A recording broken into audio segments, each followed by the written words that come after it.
This conference introduction, will Dr. now be Malliga. recorded. And I welcome everyone to join this session. And I would try my best to impart whatever I have gathered through the paper reading and through my research experience. Okay, so feel free to ask questions in case you have any doubt, because that's how any kind of workshop or seminar should be held, right? It should be interactive so that you can learn as much as possible.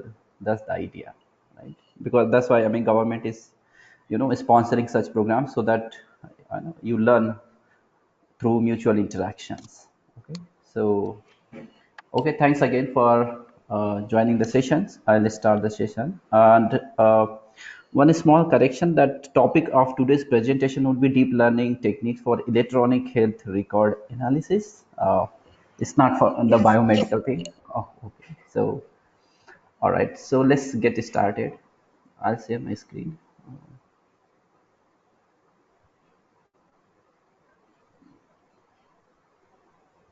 Okay. Is my screen visible?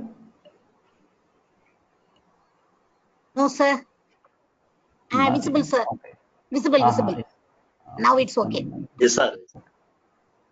Okay, good. All right. So today I'll be talking about deep learning techniques for electronic health record, and I will go through the summary of different deep learning techniques for what kind of problem they have been used to solve. Okay, and then in order to give some take home thing, okay, I will talk about one particular technique so that you get the feeling of how deep learning technique is used to solve one problem. In particular, I'll be talking about let's say, given a x-ray, chest x-ray or CT scan image, can you generate automatically a report similar to how a radiologist generates the report or writes the report for a chest x-ray, right?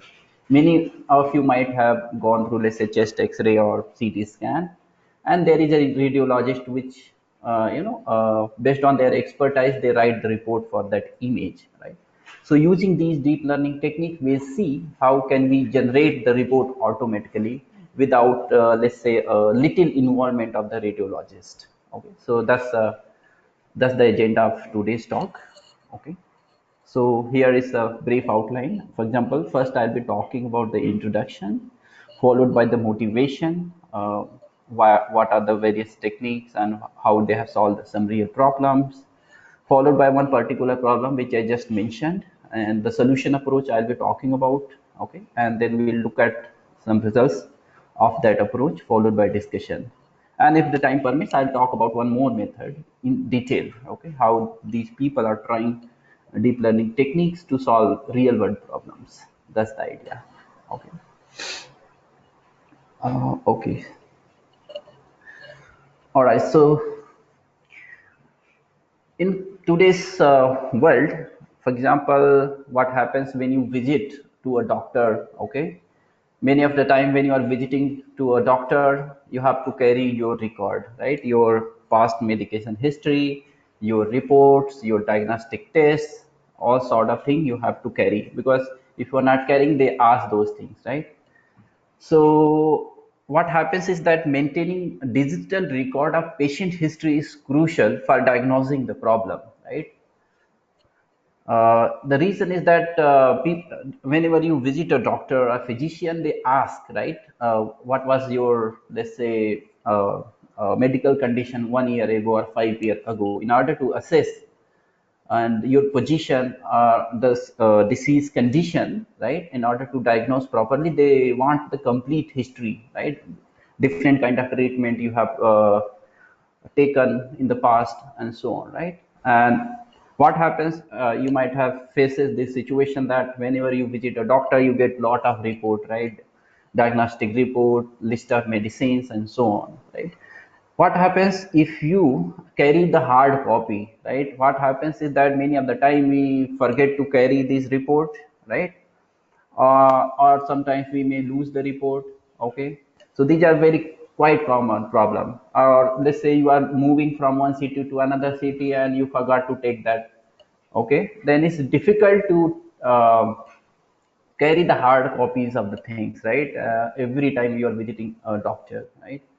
So there is a need to maintain a digital record of such thing, so that if you want to tell your previous treatment history to the doctor, they can quickly look at what kind of medications you were on, what kind of diagnostic report was done, and so on, right? And even, I mean, everybody is not expert or can tell in more technical details to the doctor, right? You can say, okay, I was having fever, I was having low hemoglobin, let's say 2 weeks back, and so on.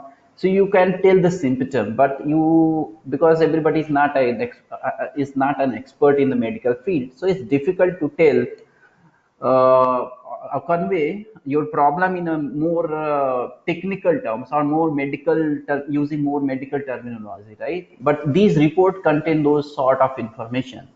So that's why we need these hard copies, diagnostic report, and so on, to be in the digital format, right? And all these report, CT scan, for example, medication history, if it is kept in the form of a digital record, that is known as electronic health record. You can see it is an EHR, right?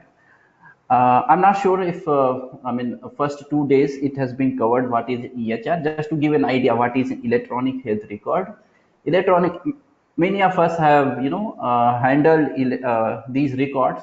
For example, any kind of imaging test, CT scan, chest X-ray, PET scan, and so on, right? So if those things are kept in a computer, they are called as electronic health record. Simple. Okay. So what happened is that previously these electronic health record, uh, these records were used for billing and insurance purpose, right? So, for example, when you visit a hospital, they ask your details like your age, your gender, and the address, and so on, right? So they keep asking these things and put into the computer, right? Earlier they were using this information for billing purpose and insurance purpose, right? But over the time, researchers have realized that this record, this EHR, it has more potential than just billing and insurance thing, right? So the idea is that whenever there is a data scientist or computer scientist try to harness that data. Okay, so that's the idea, and we'll be looking at some techniques, how we can use to, use such data which is out there. Okay, so all right, so let's see what kind of tasks we can perform on EHR, electronic health record. Okay, so if you see this histogram plot from 2012 to 2017, it has the number of publications, or the people who have worked on, okay, different kind of problems in this area. Okay, so if you see that from 2012 to 2017, the number of papers which are published, okay, in order to solve such problems, right, is keep growing. That means people are harnessing or using such data. EHR data is exploited for different purpose. For example, if you see in 2017, the blue bar, it represents the number of predictions, right? So there are like around 200 papers which are published in 2017, which are about the prediction of a patient health. Okay, similarly, there is a concept representation, there is a phenotyping, information extraction, and so on. So we'll talk about in detail as we go along what are different tasks that we can do, right? So initial few slides will give you a bird eye view of different tasks that we can perform an electronic health record, right? I hope till now you have a good idea of what an EHR is, and how people are actually, trying to use this EHR for different tasks. Okay, for example, prediction, de-identification is, for example, because medical data is very sensitive, right? So you don't want to expose personal information while using this data. So there is a need to, hide such data. So that's called de-identification and so on. Okay. Let me know if you have any question so that we have a more interactive session. Yeah. So yeah. So this histogram plot shows the uses are different deep learning techniques for solving the problem. Okay.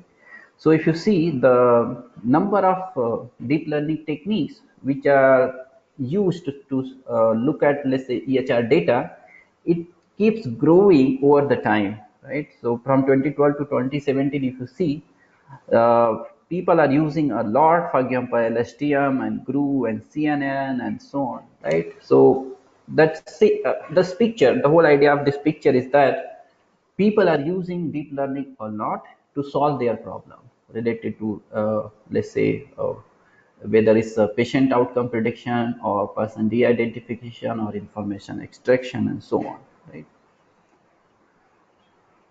Uh, So can you even tell me, here is some question. So why, I mean, people wants to use deep learning to solve the problem, right? Why not traditional technique or some statistical method to solve the problem?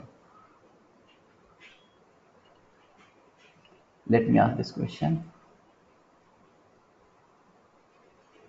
Okay, somebody asked, is there any public available EHR dataset? Yes, there are. Actually, I will give you the link. After the talk, I will share the slide which has the link for publicly available EHR dataset. Okay, so uh, I'll talk about that.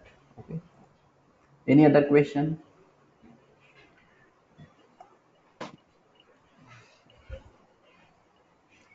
Okay, we'll move on.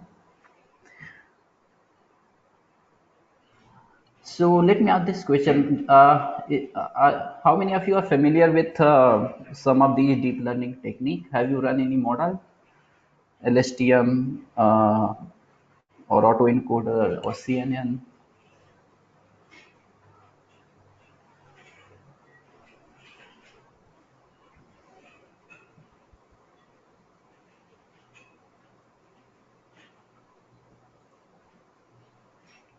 Whether so okay. So somebody is asking that whether medical images can be present in EHR data. Yes, it can be present in an. We'll talk about different kind of EHR data sets, right? In a moment, it can be present. Okay, let's see a bird eye view. This table, I will ask you to focus on this table. This table is like really good table. So if you look at different tasks, task means what kind of problem we can solve on the EHR data. Okay. So remember, EHR data is every data that you can obtain from an hospital, right? Your CT scan, your X-ray, your PET scan, your uh, bone marrow analysis, okay, your CBC. So many of the time they are present in the form of either images or in the form of a text. Okay, so the modality of the data is in the form of image or the text, or it could be some numeric also. Sometimes the doctors use lots of medical codes, right, in order to represent the disease. So we'll look at these different types of data. Okay, but just now keep this in mind that data could be present. EHR data could be present either in the text format. For example, what radiologist has written in your report, right? For example, there was a mild pleural effusion in the left lung, and there is no node involvement, something like that, right? That's a natural language text. Okay, and there is an image, right? For example, if you look at the X-ray or the CT scan, they are the images, right? So both kind of modality could be present in the EHR data. Okay. And what are the different tasks that we can perform on the EHR data? So if you look at first task, which is the information extraction.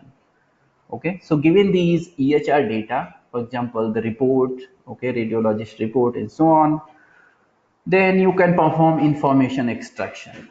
Information extraction means it can be of, like, for example, single concept extraction, temporal event extraction, relation extraction, abbreviation expansion. So we'll look at these tasks, 5 different tasks, in more detail in the coming slide. Just give 5 different tasks. So again, this is not a exhaustive list. Okay, so there are more tasks that you can perform. Just to keep it short. So one task that you can do is information extraction. The second one is the representation learning. Then the third one is how outcome prediction. That means based on, let's say, patient data, can you predict what will be the final outcome of the patient, whether the patient is going to have an heart attack in the next 1 week or so on, right? Or the patient will get sick again in next 1 month or after 1 year and so on. And there another task is phenotyping. Phenotyping is basically uh, uh, based on your phenotypes. Phenotypes are a kind of, again, there are some genes which determine some characteristics or traits of a person. For example, whether you will have a blue eye or green eye. Okay, so phenotypes determine those characteristics. Okay, so based on those genetic information, can you determine the phenotype of a person? Okay, the last task here in this table is the de-identification, which is basically if you want to use EHR data, how can you de-identify? That means uh, while using this data, you have to hide the personal information of a patient. Okay, what kind of disease the person is suffering, where he got treated, from which hospital treated that person, and so on, right? So you have to hide because these are very sensitive information, right? So if you see, I mean, these are different tasks. So we are going to see these different tasks in more detail and how different models have been used to solve these tasks. Okay. So if you see the input data column, right? For example, the information extraction, they use clinical notes. For example, if doctor writes something, for example, this medicine should be taken twice a daily, right? So this kind of text is written in the note. Then idea is that can you build a deep learning technique or machine learning technique to extract the medicine name, the disease name, okay, and when to take those medicines and so on, right? That's a part of information extraction. Okay, so let's see in these different tasks in more detail. Okay, so clinical information extraction. So if you look at this slide, on the left, there are care providers, which are your, for example, hospital staff, doctors, nurses, and so on, right? So, so they write clinical notes. For example, admission notes, whether this person should be admitted in the hospital or not, what is the discharge summary, right? While leaving the hospital, what was the recommendation to the patient by the doctors, right? Whether this patient should be shifted to another ward or another hospital and so on, right? So this forms a clinical note. Okay, so this data is stored into this data repository, which is your EHR record. Okay, and based on this EHR record, different kind of tasks that you can do is like this. For example, you can do simple single concept extraction. Okay, what does it mean?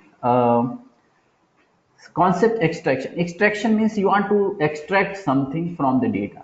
Okay, and single concept means can you identify the drug name which is mentioned by the doctor in the clinical note. For example, if the doctor said, I am recommending, let's say, dexamethasone taken to be orally twice a day. Okay, so here the task would be to extract the drug name, which is dexamethasone, and how many times.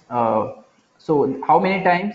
I mean, which is again temporal thing. It is related to time, so it will be a part of temporal event extraction. Okay. So in single concept extraction, what we are trying to do is we will extract the drug name, the dosage, how many times I should take, what would be the route for medication. For example, okay, this week this medicine would be taken, next week this medicine would be taken, and it was drug event. For example, if there was some side effect of a particular drug, okay, so in a single concept extraction, we want to extract these kind of things, okay, disease name, what is the severity, and so on, okay.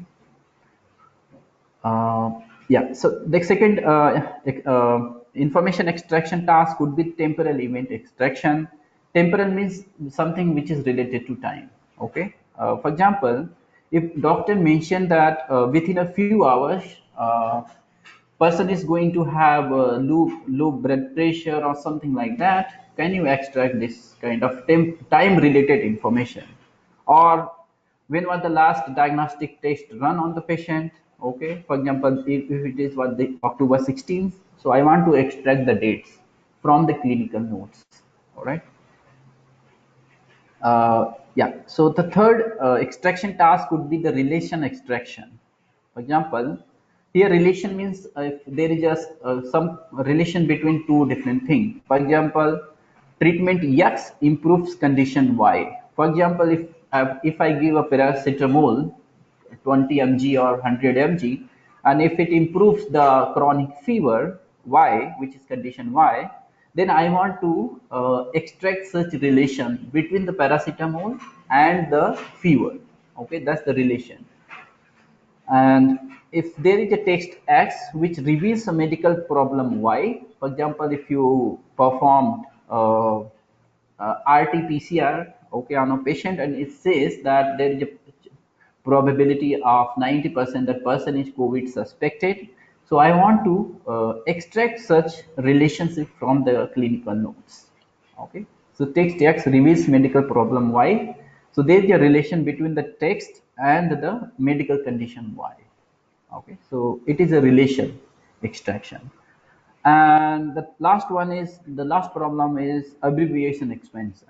Okay, all of us are familiar with it's very difficult to read clinical notes, okay, because doctors use lot of acronym and jargon. For example, in the clinical note, if there is a RF, okay, it could mean a respiratory failure in the medical domain, but it could also mean for example radio frequency, right? So a certain abbreviation can mean multiple things.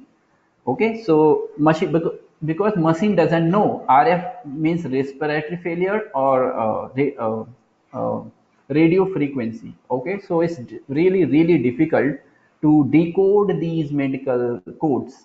Okay, so proper abbreviation expansion technique is required.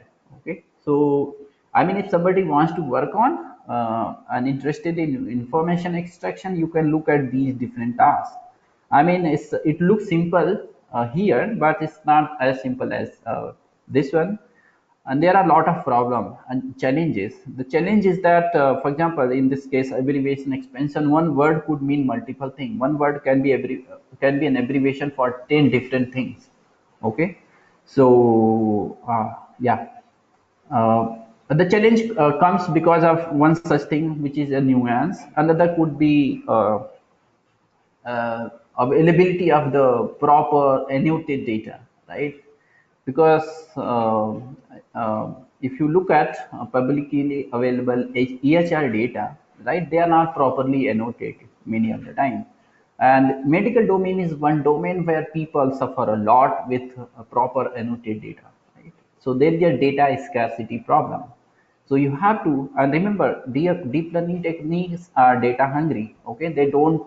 Let's say if you have 100 chest X-ray and you want to train a convolution neural network, okay, then it's not going to work. If you are using a plain, let's say Keras CNN model, and you want to feed 100 chest X-ray images to a CNN, it's not going to learn because it needs maybe 50,000 chest X-rays. Okay, so you have to look at the techniques which you can train with minimal amount of data. Okay, so we'll look at so current one particular technique that we will be looking at. I mean, these people have done very intelligent thing, and they use some additional data to train the model, and then fine tuning is done on the task they are trying to solve. Okay, so we'll look at that as well in detail. Let me know if anybody has any question on this task, clinical information extraction.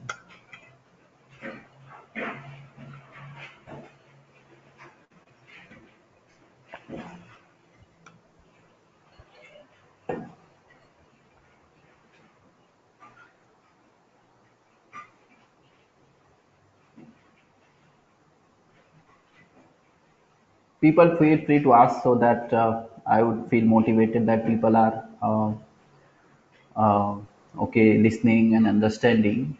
All right. So I think this is very simple task that you can look at. If somebody is interested in clinical information extraction, then you can go ahead and solve some of these problems. Okay. All right. Uh, yeah. So second task that we can talk about is a representation learning. Remember, deep learning is all about learning the representation of the data. Okay. So no matter which deep learning technique you have heard of, under the hood, they try to learn a better representation of the data, whether it is a text data or it is the image data. Under the hood, they are trying to get a representation of the data. Okay. So here, if in this picture, if you see, what is being done is that this which looks like an array, okay, here it contains the patient information. So I'm trying to learn a patient representation. Remember, a patient could be represented based on the demographics, from where the person belongs, what are the diagnostic codes. For example, remember the doctors write different codes for the diagnosis. If there is a uh, renal failure, kidney failure, they will write RF. Okay, so a patient is represented through a vector. Okay, demographics, diagnostic codes, procedure, what procedure the patient went through, for example, surgery and so on. What was the medication taken by the patient? What were the laboratory tests done on the patient, and so on. So once we have this detail in the form of clinical text or images, okay, we want to represent that patient, okay, through one vector, right? Remember, this is not a vector, it is shown as a vector, but this vector has these information, demographics. So first cell might have, okay, I belong to maybe Telangana, I belongs to Mumbai, and so on. Diagnostic code may refer to, for example, kidney failure, RF, or heart attacks, or liver cirrhosis, and so on. Okay, so in order to encode these description of a patient into a form which a deep learning technique can understand, right? So all these input data is passed through, let's say, some deep learning model. It could be autoencoder or some CNN or LSTM, any kind of model, right?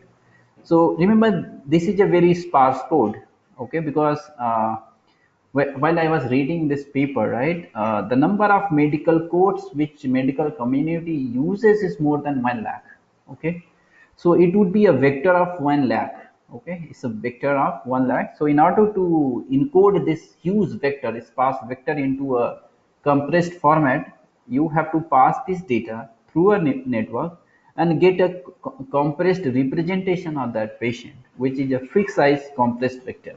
Okay, and once you have this vector, you can do many things. If you can compute patient similarity. Remember, uh, if a person is suffering with a disease and person is taking certain medication, and that medication improves the medical condition, then you can recommend the other person who is also suffering with the same medical problem the same medicine, right?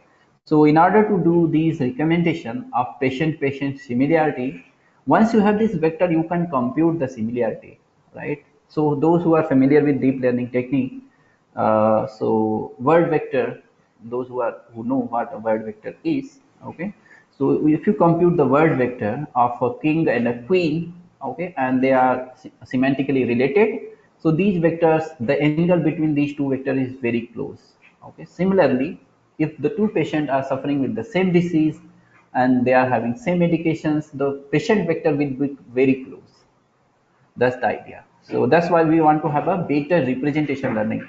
Remember the old machine learning techniques, that time we have to do some feature extraction, for example, using your favorite PCA method, right?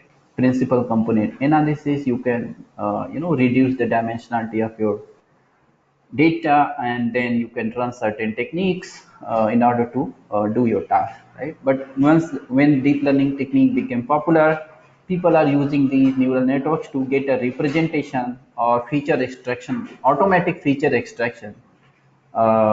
Because remember old time, it was very difficult to identify, okay, which feature is more important to predict a certain outcome.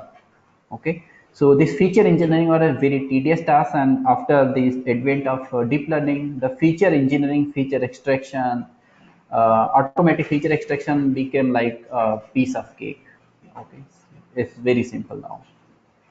But yeah, the learning, the this fixed size vector is very important, right? If you tune your network properly with proper amount of data, you can have a better representation of your patient, for example.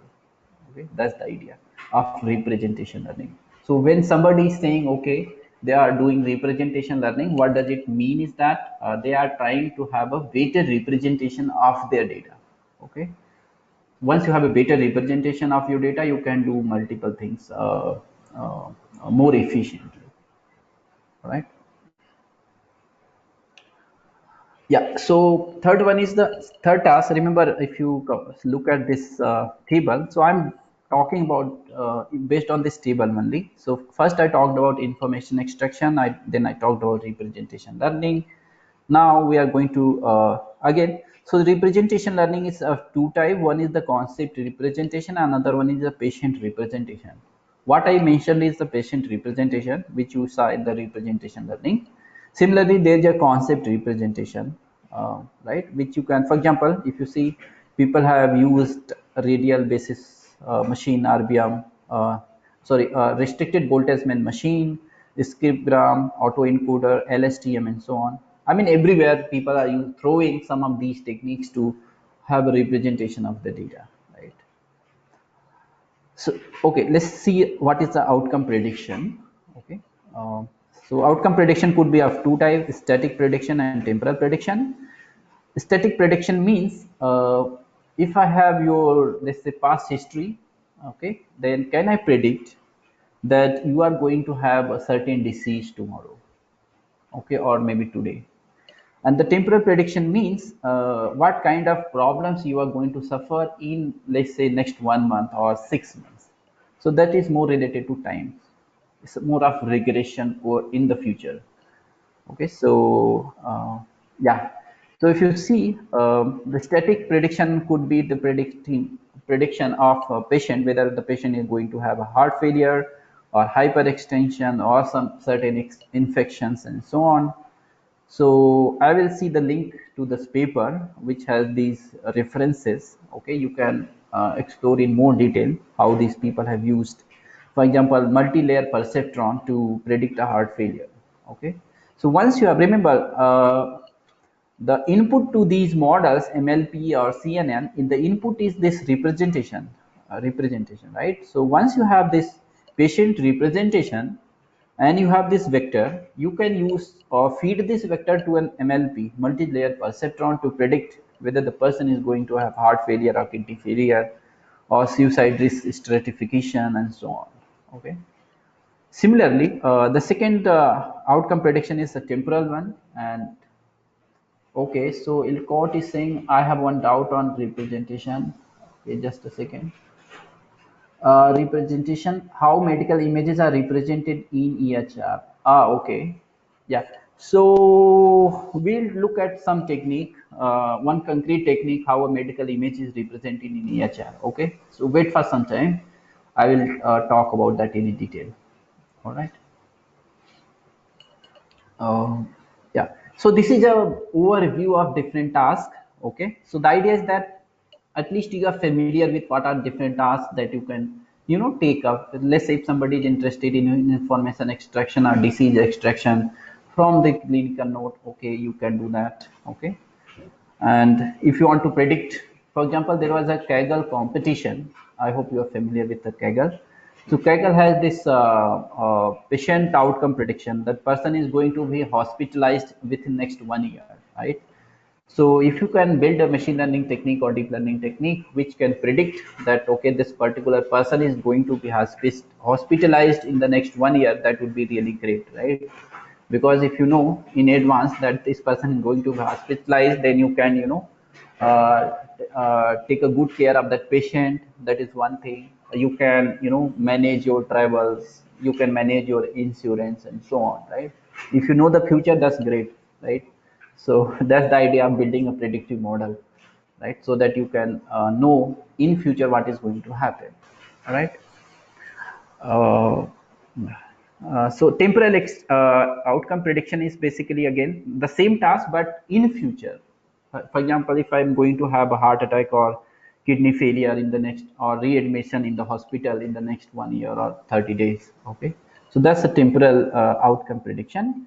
And remember, this patient data or patient history is in the form of a sequence. Let's say you have visited a doctor 10 times, so then 10 times the doctor might have given you uh, some recommendations, right? For example, you need to have a CBC done on this date, you need to take this medication on this date, and so on, right? So it's more of a sequence, right? Sequence of event which you have gone through, right? Each visit to a doctor is an event, and it forms a sequential data. And here is a question: for sequential data, which deep learning model is best? You have attended two previous sessions, so can anybody tell me, for sequential data, which kind of model is best?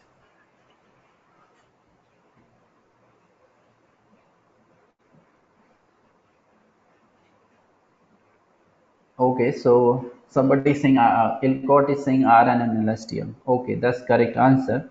So if you have a sequential data, you can use LSTM and RNN for that, right? Because they were built for sequential data, right? For example, the text is a sequence, okay, in which the things are arranged in some order, for example, in a time order or in some grammar order and so on. Okay. All right, great. I'll talk about these two things also. I don't have them in the slide, but so what is phenotyping? I have already discussed that you want to identify the genes, gene expressions. Okay, this gene is responsible for this disease, and this gene is responsible for this physical element, and so on. Right. So based on the EHR data, can you do new phenotype discovery? Can you identify the gene which is responsible for, let's say, a particular tumor or lipoma and so on? Okay, so that's the idea of doing phenotyping. And people have used, for example, autoencoder, LSTM, RBM, and so on, right?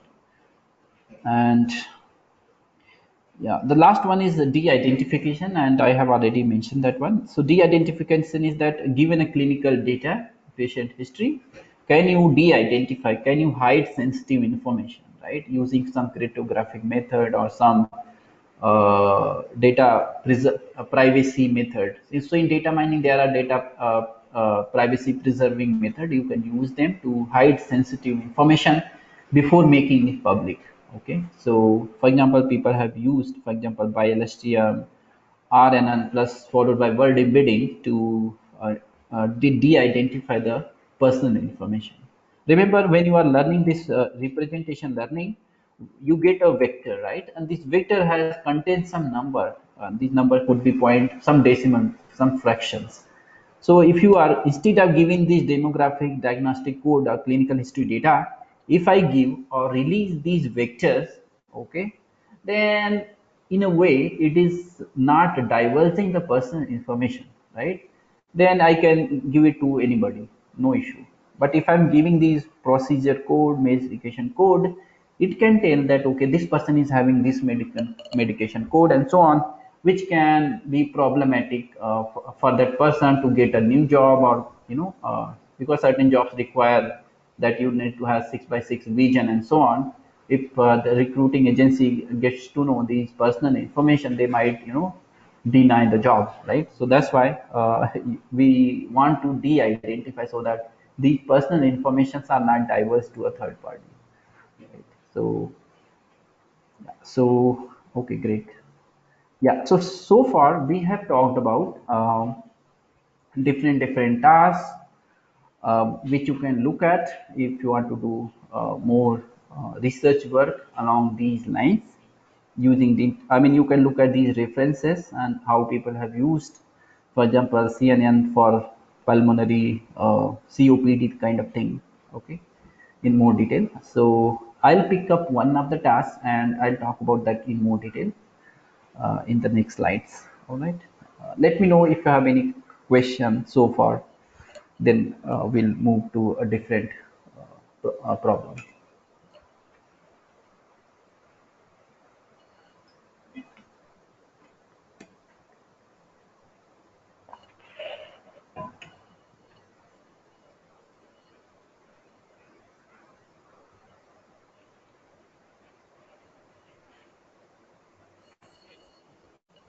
Okay, no question. All right.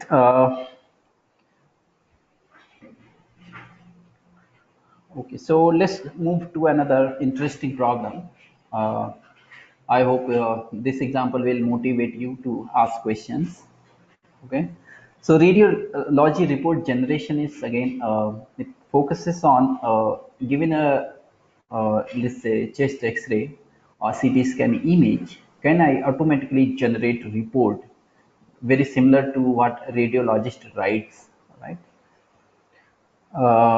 And we'll be doing that using some machine learning and deep learning techniques. And this offers, why we are doing that? Okay, so this we are doing that because it offers the potential to accelerate the report generation process, which is time consuming, repetitive, and error prone. Okay, for example, in today's pandemic situation, I mean, if you have heard the news that it takes 3 days to 1 week to get your COVID test result, right? So it's really time consuming, right? So if we are using machine learning technique, then they can accelerate the whole time of the diagnosis, right? You can quickly get your result. Okay. And radiologist, if the radiologist has to do, let's say, interpretation of 500 chest X-ray every day, which is happening these days, right? It's very cumbersome for that person, right?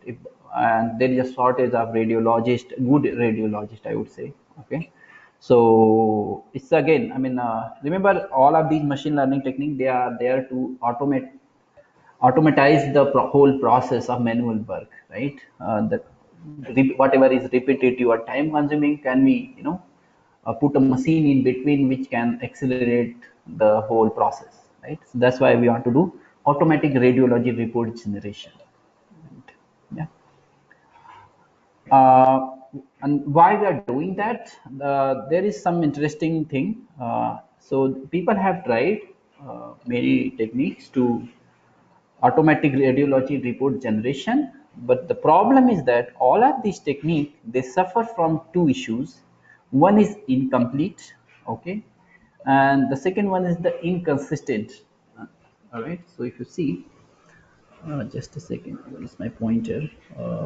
Yeah, so one is the incomplete and the second one is inconsistent thing, right?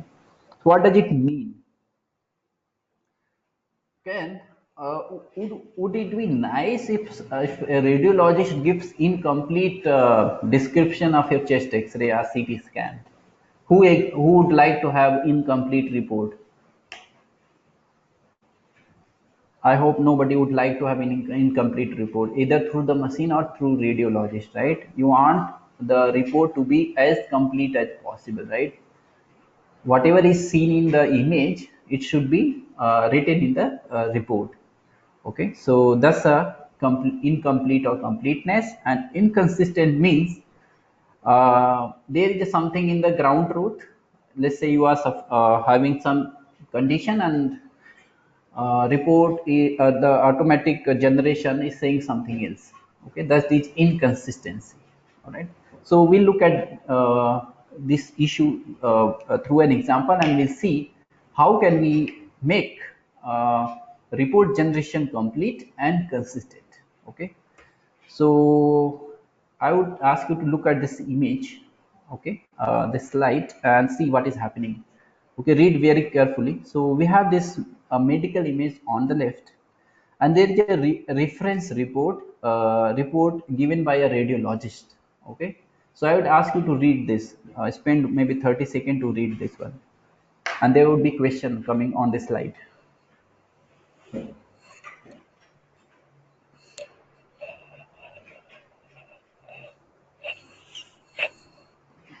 After you finish reading the reference report, read this generated report which machine has generated, and tell me what is missing between these two. Okay, what is not complete and what is inconsistent.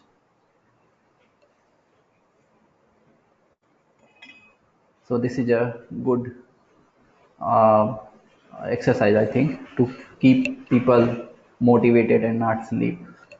All right.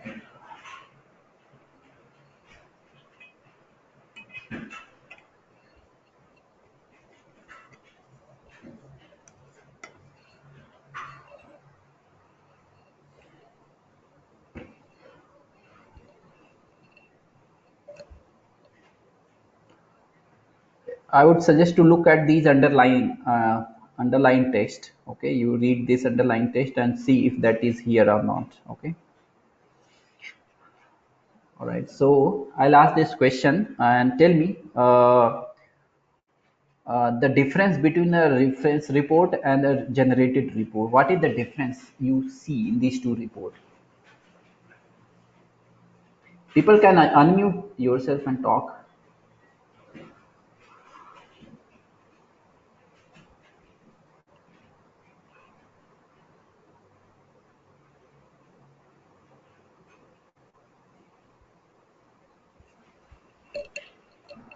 Ami Prasanna, can you hear me?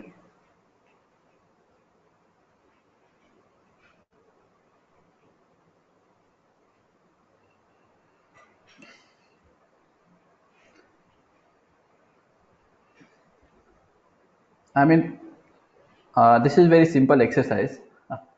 Okay, if you read these two report carefully, you can identify what is the difference between the two report.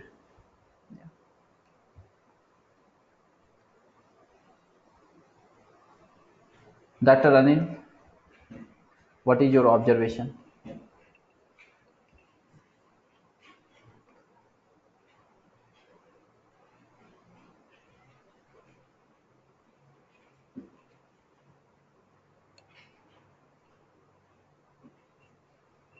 Nobody. Am I audible? Audible, sir. So there is a Okay. line, there is no pneumothorax, is kind of like conclusive, but the reference report, there is no such line. Uh-huh. I'm not sure what Okay. is the English deep learning terms. Yeah, I mean, I need not to go for exact term. Just see the difference between the two, and especially focus on the underlying text. Okay, this is underlined. So if you see in the reference report, radiologist is saying that there is a bilateral small pleural effusion. All right. So radiologist has written this thing, bilateral small pleural effusion, and generated report is saying a small right pleural effusion. Okay, so can you see the difference? Bilateral small pleural effusion and small right pleural effusion. So there is a difference. Bilateral means both the lungs has pleural effusion. Bilateral means both the lungs.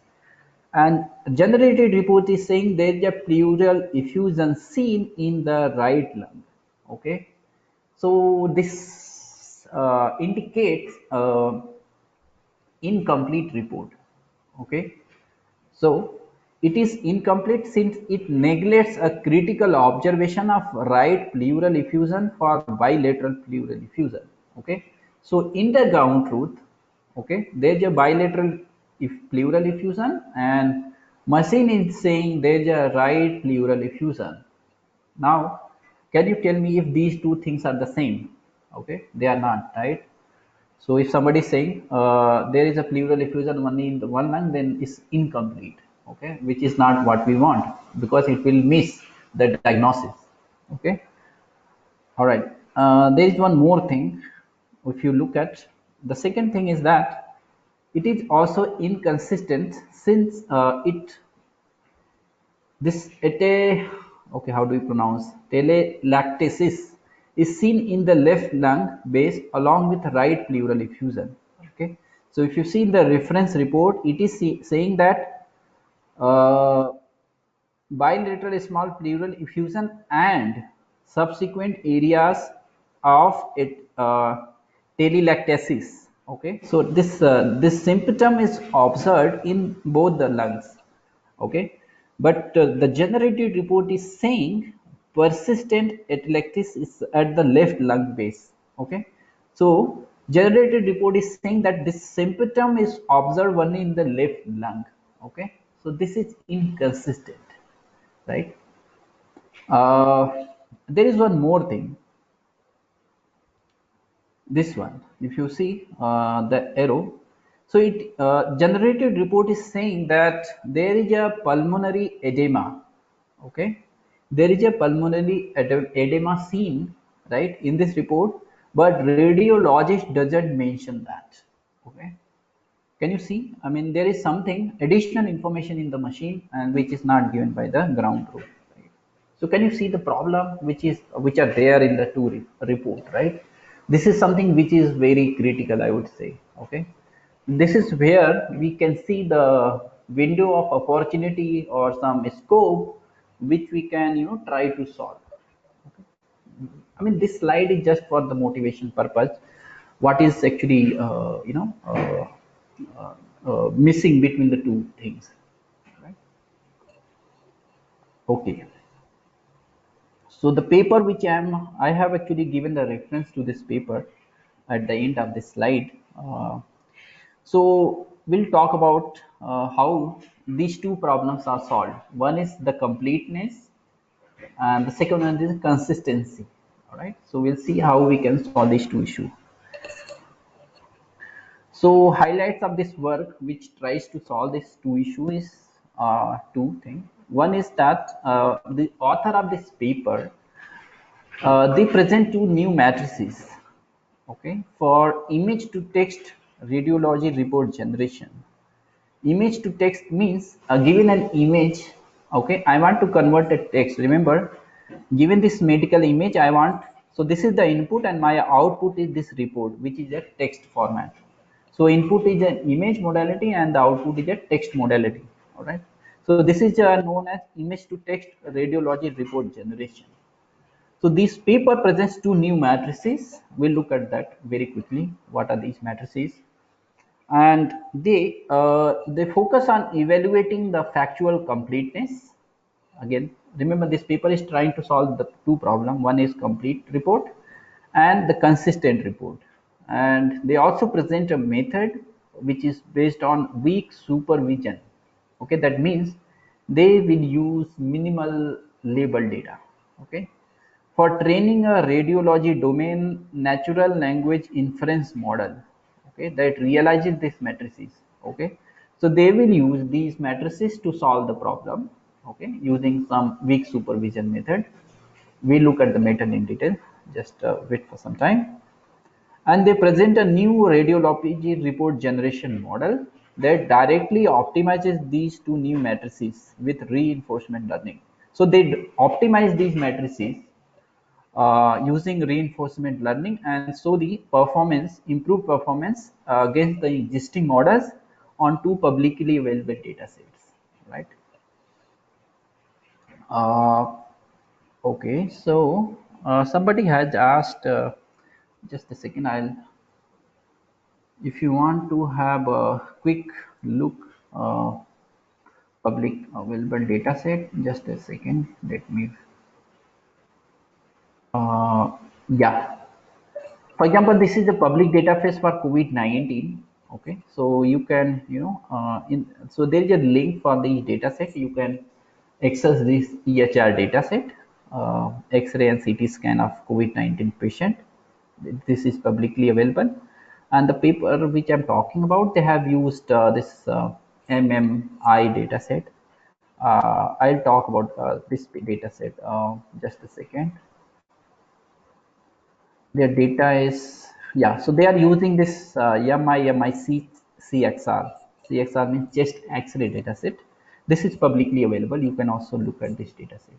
Okay, so because somebody has asked this data set, so there are a lot of data set, but they are not big. That's another issue. Okay, so let's more technical detail of the things, so that once you go back, at least you learn one method to solve one problem. Okay, after having a bird eye view of different tasks.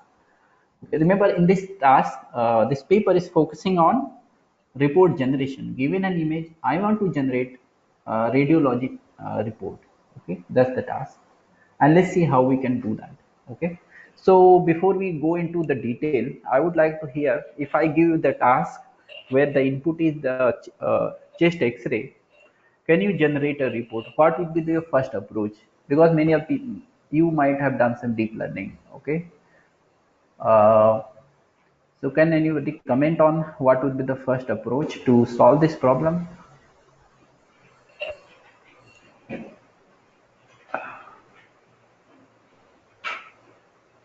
Okay, so Dr. Padma is saying that, okay, I want to train. How would you train? So Dr. Malika, can these participants speak, unmute themselves? Is it allowed for them? Okay, sir. Because Sir. writing may take some time, so. Sir, unmute participants. Yeah, yeah. So that I want to make it more interactive rather than one way. Okay. So Okay, in okay, court, sir. it's saying first we need to extract images from EHR. Yeah. I mean, images is given. Remember, input to your model is image of a chest X-ray. Okay. So I give you that chest X-ray image, and I ask you, can you generate a radiology report? So, what would be your first approach? Training data is, let's say, image, and input is the image, and output is the text. Pre-processing. Yeah. Uh-huh. Yeah, first approach, first step would be surely, I mean, you have to pre-process. Okay, that's good. Any other answer?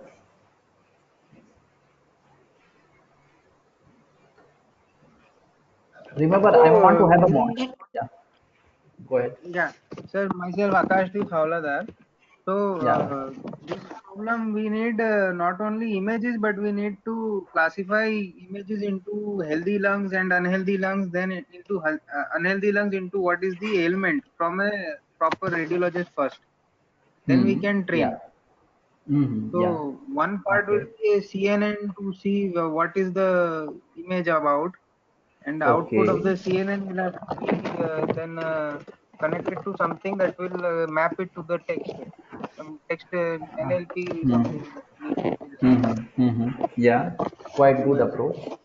I appreciate that. Any other idea?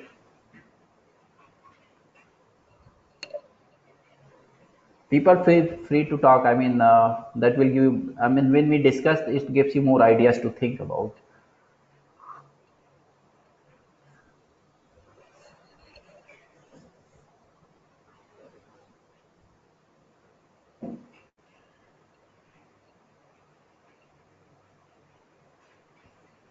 Okay. Yeah. So remember, input to our model would be, so let's say there is a black box model which takes this medical image as input, and this black box generates this output, the text. Okay.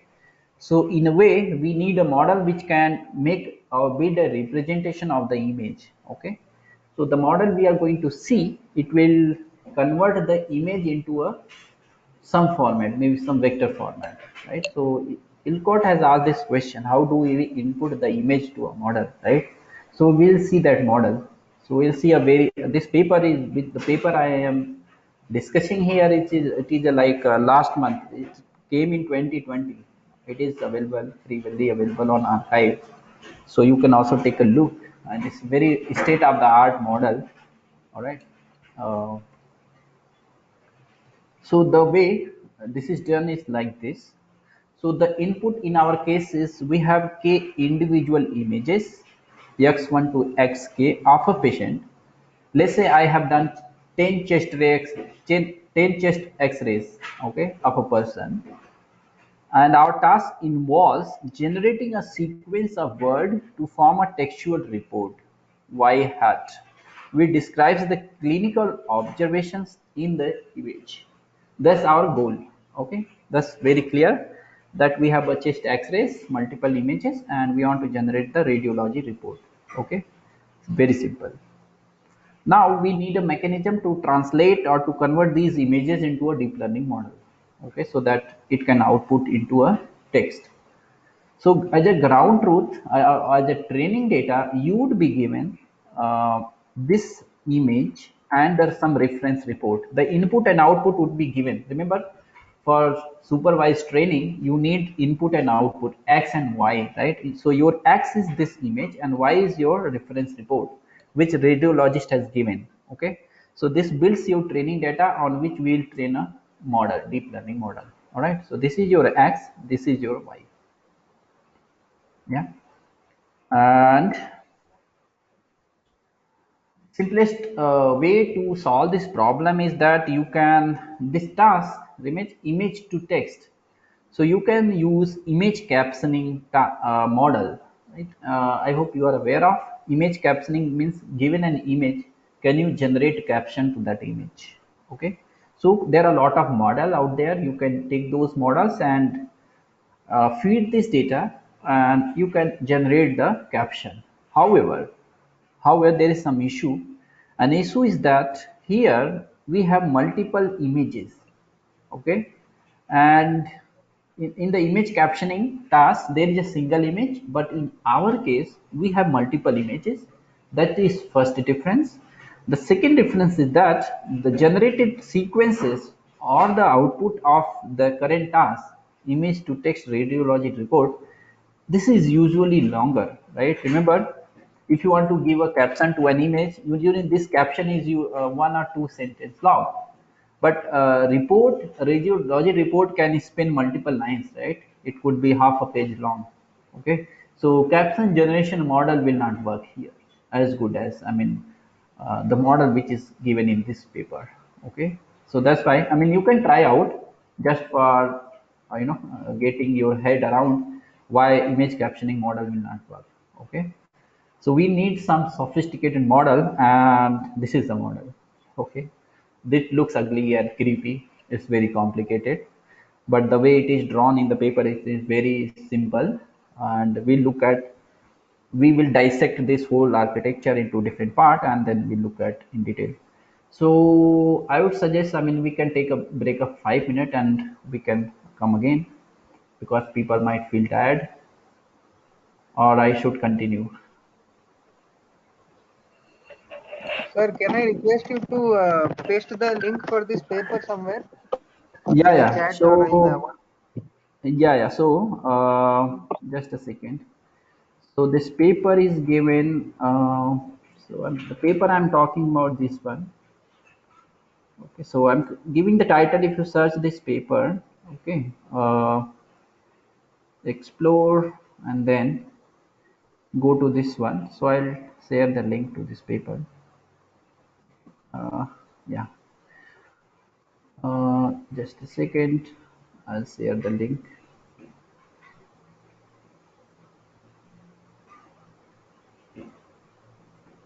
Just a second. So I have shared this link.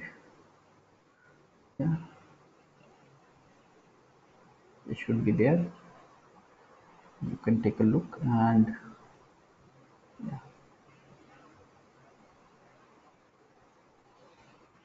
uh, So I have actually added more details in the slide, which is not given in the paper, just to make it more easier to understand. Okay. So the idea, whole idea of this session is so that you can learn something, right? If if you want to know some state of the art for these tasks, it should be easy for you to do these things.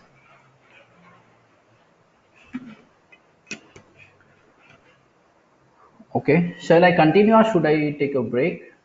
If people are wants to take some break. Okay, sir. Take Yeah. 2 minutes break. Yeah, we'll take okay. Yeah, I mean some people might, I mean if I'm throwing too much information, people might feel tired or boring. Okay, so it's good Okay, idea sir. to Okay. take some break. Yeah. Okay. Yes, sir.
Sorry.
Okay, so I think we should start. Okay, sir. Let us start. Yeah. Okay. Yeah. So the model which proposed in this paper, this is based on this transformer. Does anyone know transformer model? So that it gives me some idea that okay, you are familiar with or not familiar with. So I'll talk about this in detail because this is a kind of a state of the art and uh, conversion. What is conversion? I don't know. Doctor. Okay. Okay. All right. So a transformer is a model. It is more of contextual. It gives you contextualized representation of your data, right? Many of you might have BERT model. Okay, so BERT model is based on transformer. After transformer came, people are saying not using LSTM or CNN anymore, right? Or their usage has reduced drastically because transformer can be trained in parallel. It gives really good result and so on. So that's why people use this thing, right? And again, behind the scene, and there is attention mechanism. So these are the two fundamental things which are changing the way deep learning is done. Okay, so if you know what transformer is, what is attention mechanism, okay, you are good. You are at the right place. You can continue your research using these things. Okay, and it is a memory based transformer. So people have changed transformer model a little bit and they have tweaked and they are calling it memory message transformer. We'll see how it is actually changed. Okay, what is being done, and we'll see. So if you see this model, so there are k images. Remember, in our input there were k images, right? So these images are going in as an input to this model. So think for now, think about this model as a blank box. You don't know anything. Okay, so these images are going there as an input, and the output is coming here at the end, which is your prediction y hat. Okay, so it is a radiology report, y tilde. Okay, and if you see these colorful boxes, on the left we have an encoder and on the right we have a decoder. Okay, so if you see, uh, so this is a encoder model and there is a decoder model.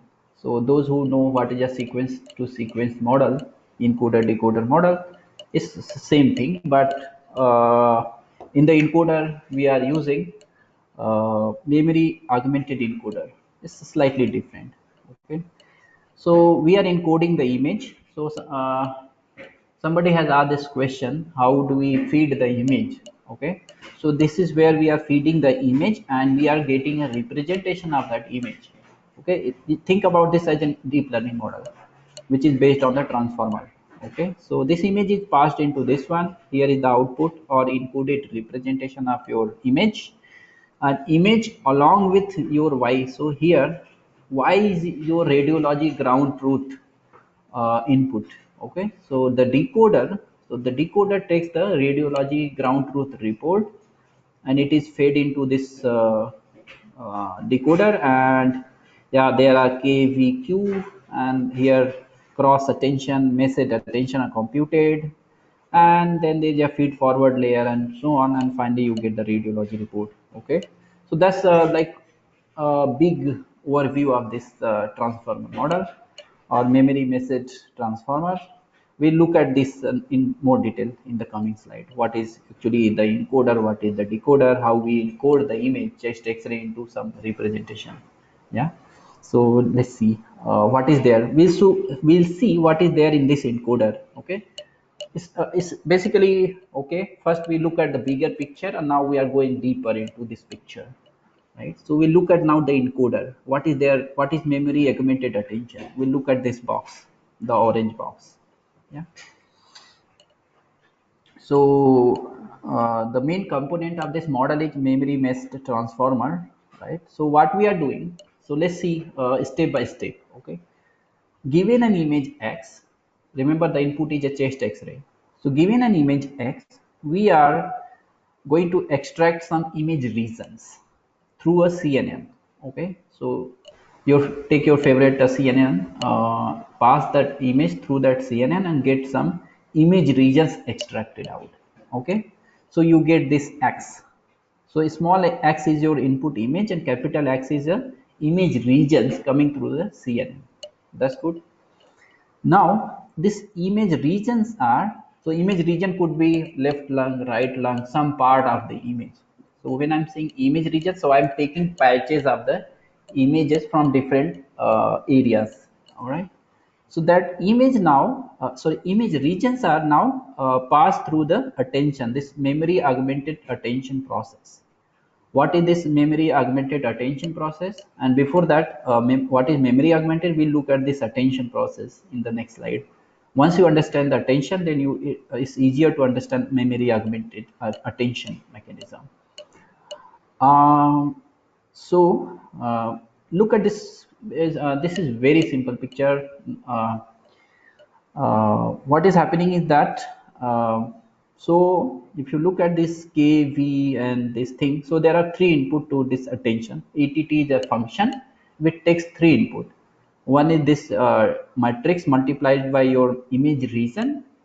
Okay, so that is that thing, and k and v, these are k and key and value, right? So they are again some matrices. Okay, key and v are matrices, and this is also matrix. So if you want to see what this function does, attention function, so attention function takes three things. One is key, query, q is a query, k is a key, and v is a value, right? And it does softmax computation of this quantity. So we'll see in the next slide how we arrive with this one. What is the intuition behind this formula? All right, and then we'll see what attention is doing basically, right? And memory augmented attention process. So if you see this attention mechanism is memory augmented, means if you see the k and v, the way k and v are computed is like this. It is a concatenation of two matrices. One is mk and another one is mv. Sorry, these are called here, if you see, these are two memory matrices. Okay, so I am concatenating the input region X. Okay, once you obtain through this CNN, you pass your image through the CNN, get the image features, and image features are X is multiplied with a matrix WK. Okay, and it is concatenated with another memory matrix MK.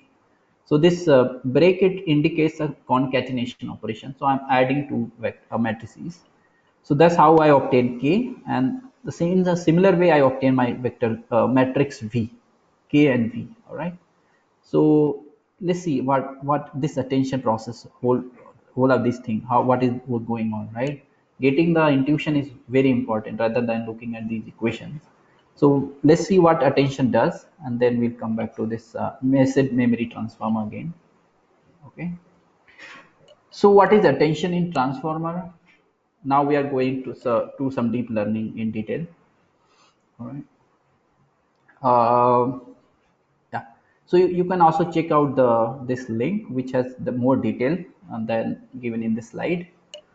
Okay, so input is a thinking machine. Let's say two word are given, thinking and machines, and I want to compute the attention score.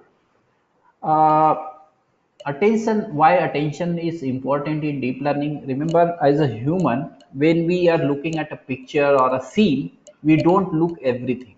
Okay, let's say there is a natural scene of, there is a bird, there is a river, there is a cloud, there is a tree, and somewhere in that picture there is a person. Okay, if somebody asks you to identify where that person is in the image, then you quickly, you don't look everywhere in the image, right? You directly say, okay, here is the person.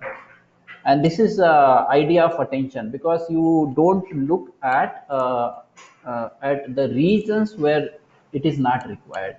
You are looking at the target which is asked. Okay, so human attention mechanism is being translated into machines. That's how people are, they are trying every, ways to get the attention. The way as a human we pay attention to something. For example, many of you might be paying attention to this talk. Some of you might not be paying attention to this talk. So the idea is that if you are paying attention to this talk, you will understand the talk better. You will understand the models better, right? So that's the idea. So as a machine, if you ask how a machine can pay attention to something, okay. So the whole idea of this transformer model is based on the attention. So this is a quick overview of attention. All right. So let's say if I give you two words, thinking and machine, okay, and I want to compute the attention score, attention value, how much attention I am putting. Remember, in computer, everything that you are doing, it should be quantitatively representable, right? If you cannot quantify something, you cannot represent, right? It's difficult. So in order to quantify the representation attention, okay, we need some attention value, some numeric value. So that's why we are doing this computation. And here, if you see, x1 and x2 are two embeddings of these word.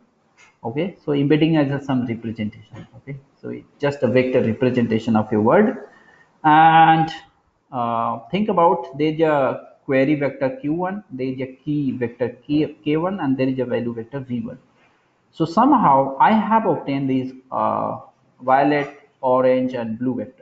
Okay, somebody gave to you. Don't ask right now how do I come up with these vectors. They are somehow magic happened and somebody gave you these three vectors. So I got these vectors for all the word q1, q2, k1, k2, v1, v2.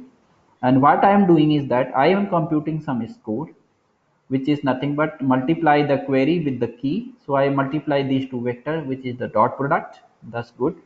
The same I am doing, I'm multiplying this query with this key k2, q1, k2, and so on. So that means I take one query vector and I multiply with the key vector of all the word in the sentence. Okay, so here if there was another word, I will multiply with this query vector with that key, and so on, right? So you compute this value and you divide by 8, which is the square root of the dimension of your vector. So here in this case, dimension of the vector was 8, so they are dividing by 8, which is the square root of the dimension d, which is simple. Yeah, and once you divide, then you do the softmax. Okay, after doing the softmax, which is basically a score value, you multiply these score or weights to your value vector v1. So if you see, I am doing softmax times the value vector. So it's just nothing but I am multiplying a vector with a scalar. You can do that, right? Given alpha, scalar alpha, you can multiply with a vector x. So the same thing I'm doing. So I'm multiplying vector v1 with this value, multiply this vector v2 with this value, and so on. And finally, you sum these products, softmax into value, sum, and you get z1. Similarly, you repeat for other word, you get z2, and so on. So once you proceed and do all this calculation, So here is a matrix format. So remember X is your input, okay? And the way I obtain these QKV, query, key and value vectors, is like this. So take your input. Input is image or text, I don't care. It's just input. You multiply with a weight matrix WQ, okay, and you get your key, query vector Q. Similarly, I take the same input with multiply with another weight matrix WK. This gives you K matrix, and finally you get a value matrix. Okay, QKV. So it is a more vectorized representation of the same operation. Okay, that's how I am obtaining this query K and V. The idea is that when a model is trained, I will learn these weights WQ, WK, WV. Okay, that's the idea. And the way we obtain query, key, and value is through this operation. Okay. Now, yeah. So remember, in our message memory transformer, there are this attention formula Q into K divided by root K. If you see this formula, Q into K transpose divided by root D. Very simple. So this whole operation which is done here, if you vectorize this whole operation, it can be represented into this format. You take the matrix query matrix Q, multiply with K transpose, with which is your Q and K. You take these two matrices, transpose K and multiply with Q, divide by root D. The same thing which we had discussed here. The same thing is being in a matrix compact notation. And finally, once you get this value, you multiply with value vector V. Remember, we are once we divide by root D, we are getting the softmax and multiply with the value vector. The same thing is being done. When you compute this whole thing in the parenthesis, pass through the softmax and multiply with vector V, and thus your attention score Z. Okay, it's simple, nothing fancy. This is a called self attention in matrix form.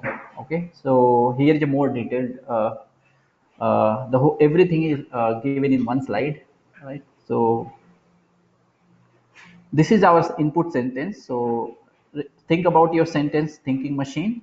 So we get the embedding of the sentence. You can use word2vec or Gloway. There are different ways to obtain word embedding. So this is your embedding matrix X, all right? And here you are getting different matrices WQ, WK, WV, and there are 8 such of them. Okay, so 8 matrices are there. So that's why if you read this paper, attention is all you need. I would suggest, if you want to have a better, deeper mathematical understanding, you read this paper titled "Attention is All You Need."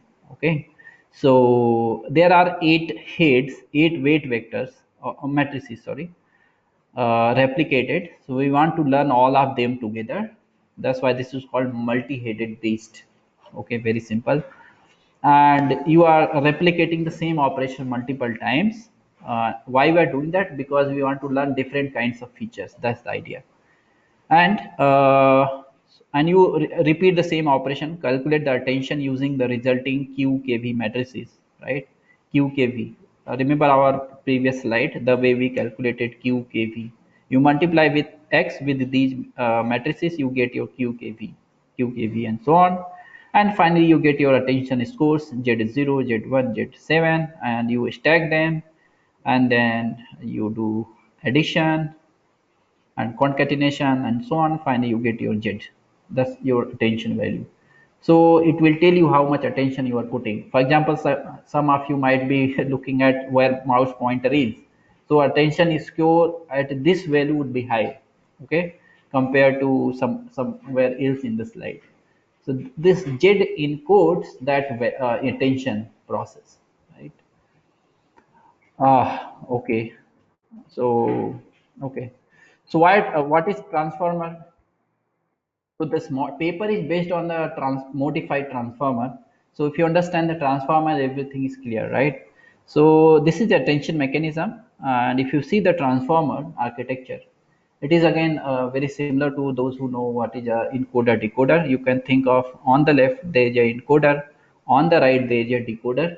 Okay, so on the left we are feeding these word vector x1, x2, and so on, and there is this self attention. Remember, we so far we discussed how to calculate this self attention is called Z. So everything is put as a layer, which is shown here, self attention, and output of self attention is fed to another layer, which is addition and normalized layer, and there is a skip connections. So these dotted line are skip connections. Okay, and there is a feed forward layer, and again add a normalize. So there is a multiple encoder layer. So this forms one encoder layer. There is another encoder layer replicated, and so on. So you can stack, you can put multiple layers on top of each other, right? So you, if you understand one encoder, you can understand the other one. It's just stacking. Okay, very simple. And the output of the last encoder is fed to the decoder, and decoder has a very similar architecture. Okay, so if you see, so there is a self attention layer, there is a add a normalized layer, and the special thing is this encoder decoder attention layer. Okay, so this is additional layer which decoder has, and then additional add a normalized, feed forward, and so on. I mean, you can look at the paper and the code, how they are actually done. There are a lot of detail. Actually, I'm skipping some of them because of lack of time. But I mean, you can certainly look at this link. Okay, this blog has a nice description of the attention, whole attention, how to train the transformer, and so on. Okay, so I'll not go into much detail. You can take a look. So you can ask, why attention? What is the advantage it is giving me, right? So if you see this picture, original global image of a chest X-ray. Okay, so in the middle, there is a heat map. Okay, so whenever there is a abnormality in the chest X-ray, you can see that a bounding box has been drawn. Okay, so for example, this area is not abnormal, so there is a bounding box, and so on. So the same is happening here, right? So attention gives more, you know, more idea for the model to look at. Okay, so if you tell, okay, hey model, can you look at this particular region which I want to, look at very carefully, then the model will do that. Okay, so people used to have this heat map, one way to pay attention to something. Then somebody said, okay, I could crop the image and highlight the affected area, so that that area is more visible, right? For example, if you crop this image, for example, the abnormality in the input image was here, and if I crop from here to here, then image zooms out, right? So you can see that abnormal area is now much wider, right? So now model can look at or focus more on the abnormal area, right? So this was the old technique. I mean, using the cropping the image, drawing the bounding box around the affected region, and so on. So attention does that automatically. You don't have to draw this picture.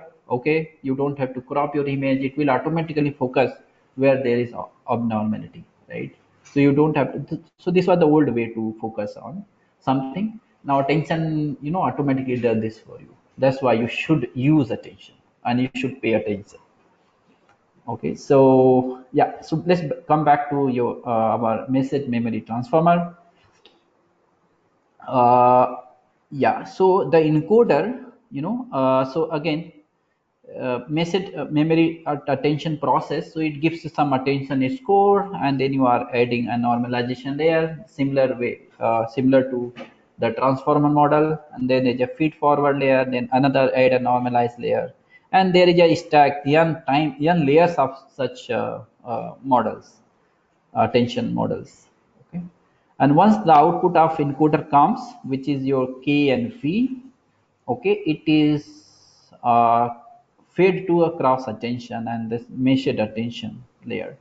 So if you look at these equations, they are very simple. I mean, you need not, many of you might be scared what the hell is going on, right? It's not that complicated. If you look at input y, which is your radiology test, The radiologic text is fed to the masked self-attention layer, which is self-attention layer, which is using masking. Okay, it is based on the idea of BERT model, which is based on the masked language modeling. So you pass your radiology text, ground truth text, to a mass self-attention and followed by your addition and normalization layer. And then you feed those things. So that becomes your query vector Q and K and V. So I'm feeding all this and it forms a cross attention. Why cross attention? Because I am looking at here, this is a crossover of the two modality. Q is your query, the text, and K and V are your images, right? So here I am fusing the two modalities, the text and the image. Okay. So in a mathematical form, this cross attention, the way it is calculated, it like this. So y dot dot is the output which comes through this layer. Okay. So y is in the input, and the output of this small box is your y dot dot. This one. So again, I am multiplying that output with the matrix WQ and these additional. So this x tilde nk is what is coming out through the encoder. Okay, so remember x tilde is this output coming through this line. So I'm waiting this output, which is multiplied with wk and wv, and the attention is calculated and so on, and there is a max k thing, right? So uh, yeah, so I'm picking the maximum attention where it is, right? So which area of the image I should focus more. So this is max over k, right? And once you obtain your cross attention, you do the max pooling. So this max k operation does the pooling, max pooling, and the output of your cross attention and max pooling is fed to message attention. So message attention equation is this one. So you are taking the cross attention. So this one, remember, this is your cross attention here, and this is alpha. Alpha is nothing but weights to this cross attention, right? So it is just sigmoid thing, and you do the weighted average of your cross attention, and this is a element wise multiplication. So I'm taking the cross attention and multiplying with I'm taking the weighted average of cross attention, and that's what I'm calling as a message attention. And yeah, so once you get the message attention, you can pass that output to add a normalization layer, then feed forward, and you can connect as many layer as you want, right? For example, they know such rule like how many layer I should stack and so on. People try all these possibility, and some if luck is every thing is fine, you get the nice output and so on, right? So at the end, when you do all this complicated thing, you get your prediction, the radiology report y tilde, right? This is your prediction. Okay. Okay, great. Yeah, now you have your model has given some output. Okay, what we want to do now, remember our goal was to solve this problem, completeness and consistency, right? Which we discussed in the beginning. So in this paper, these authors have proposed two matrices. One is called entity matching, other one is the entailment one. Okay, so entity matching is that, remember, entity means what radiologist saw in the image.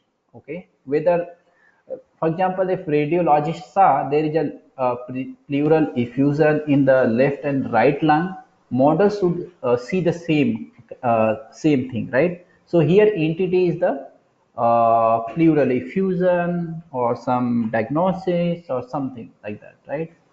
So this exact entity match score, it tries to match different entity. Okay, what entity is present in the ground truth and what entity is present in the predicted report.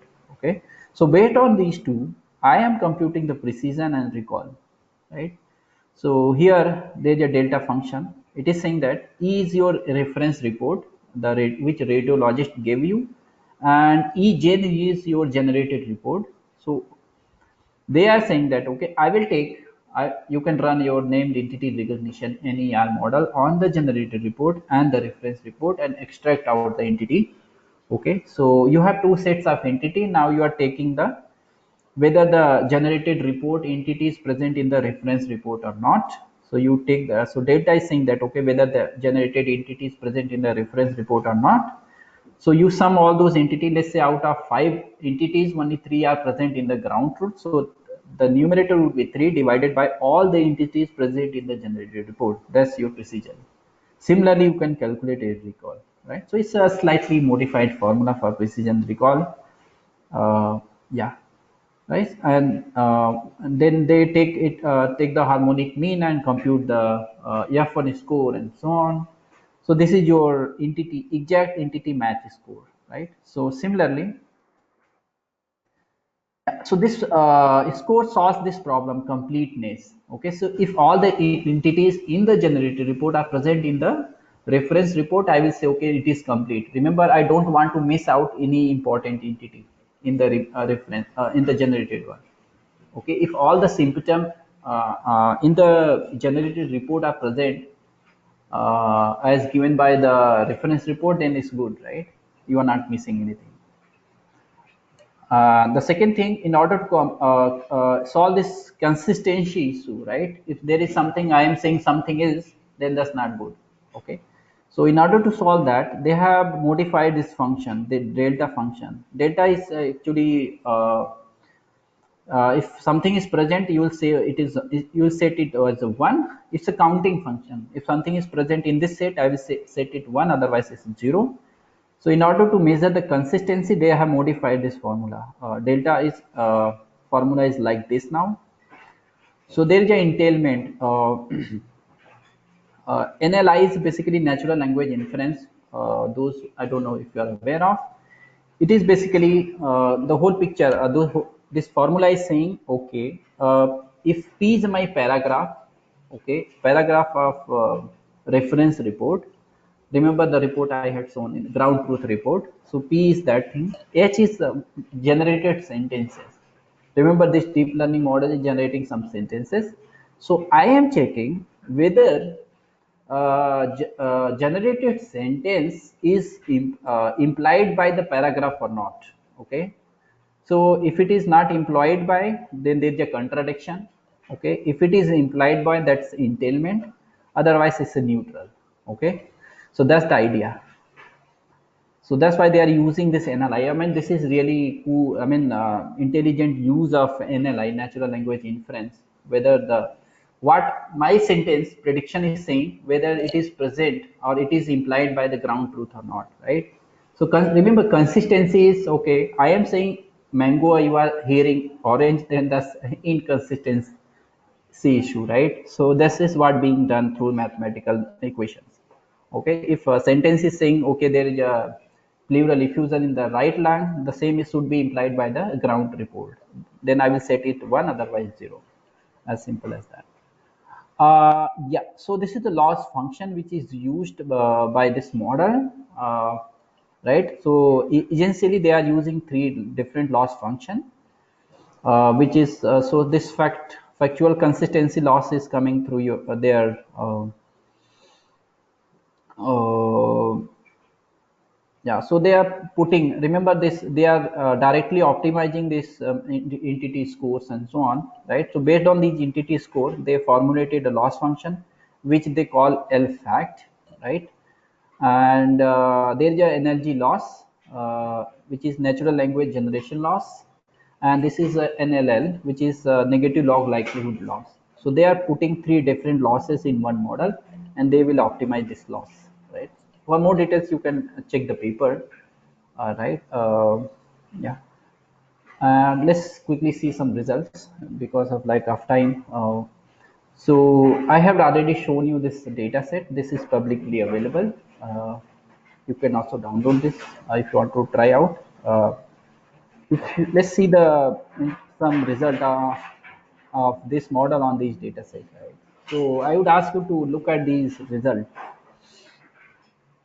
Uh, okay, we have 10 minutes. So you look at first example. Given this image and the reference report, sorry, the reference report.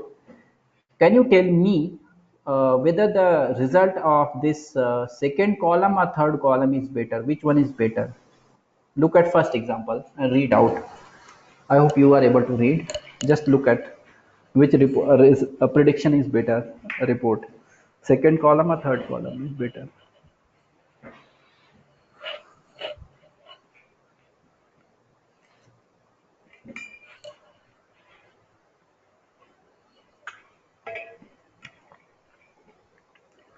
Especially focus on the underlying thing.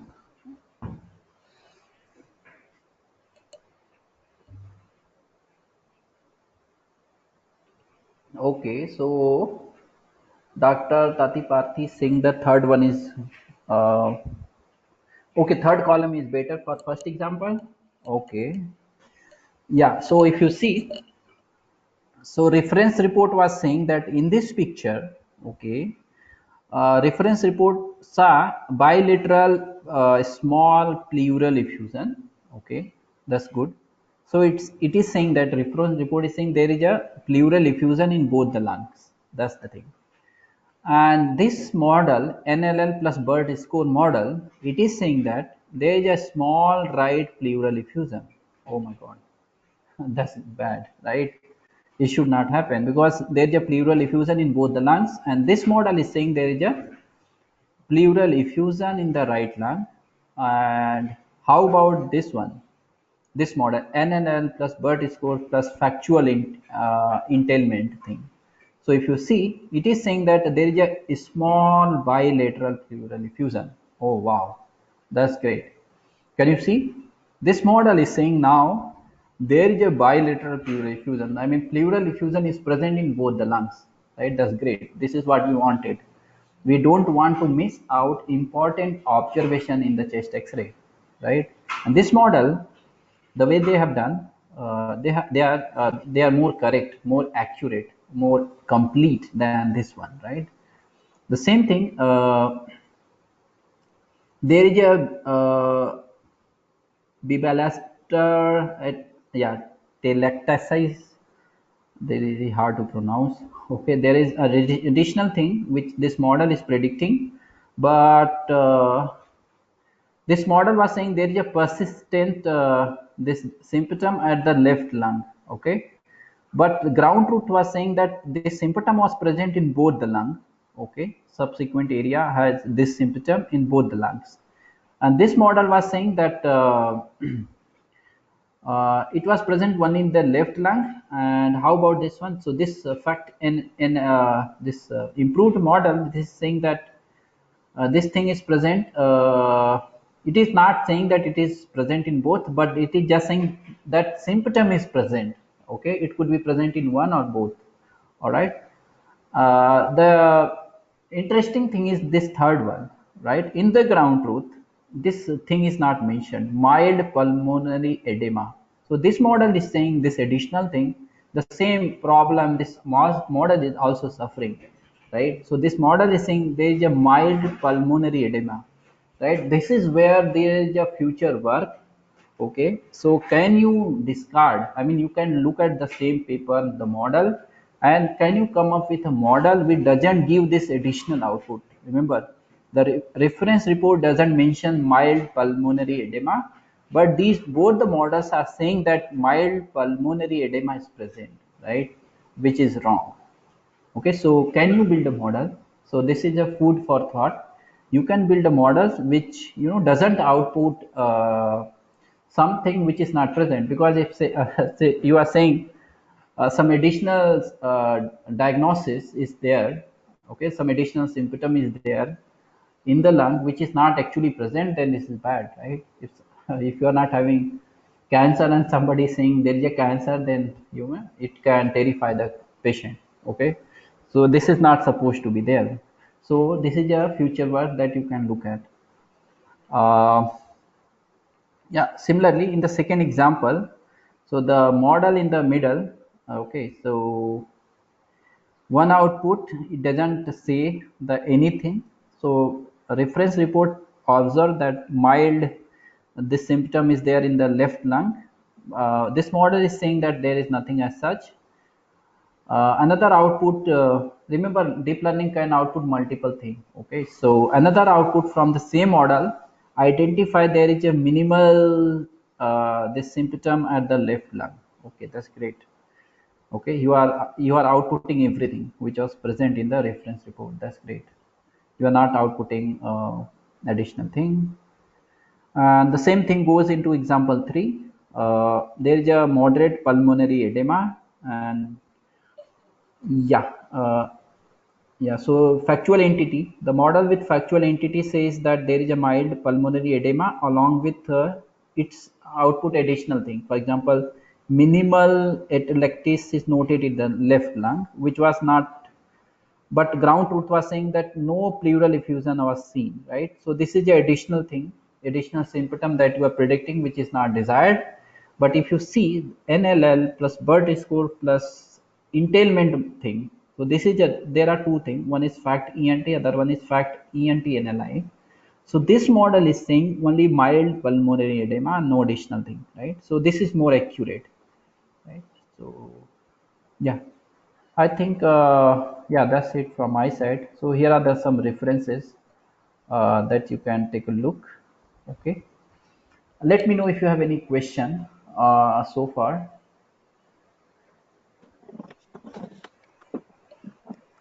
Dear participants, ask any questions. Any queries are there? Please ask.